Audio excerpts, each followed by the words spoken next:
What should we say at your funeral? Hello there, this is Dr. Pete Pawelek. Thank you so much for joining me for this edition of the Daily Devo. As always, don't forget, you can connect with me, find other resources, and if you would like to support this ministry, you can do that as well over at pastorpete.org. Today I want to read to you from Psalms 51. I've been reflecting on this psalm today because I was reminded of a very interesting story that's told about one of the greatest missionaries to ever live. His name is William Carey. Maybe you've heard of him. He's known as the father of modern missions. One time, Dr. Carey was very sick and he was suffering greatly. And someone came to his bedside and they said, if this sickness should prove fatal, what passage would you select as the text for your funeral sermon? What an incredible question to have to answer. Dr. Carey replied, he said, I feel that such a poor and sinful creature as myself is unworthy to have anything said about him. But if a funeral sermon must be preached, let it be from the words, have mercy upon me, O God, according to thy loving kindness. He went on to quote more of Psalms 51, which says, be gracious to me, God, according to your faithful love, according to your abundant compassion, blot out my rebellion, completely wash away my guilt and cleanse me from my sin, for I am conscious of my rebellion, and my sin is always before me. Against you and you alone I have sinned and done this evil in your sight.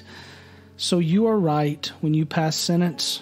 You are blameless when you judge. Indeed, I was guilty when I was born. I was sinful when my mother conceived me. Dr. Carey gave explicit instructions in his will. He said, I want nothing written on my headstone other than my name, born August 17th, 761, and died, insert date. And the following quote, a wretched, poor, and helpless worm, on thy kind arms I fall.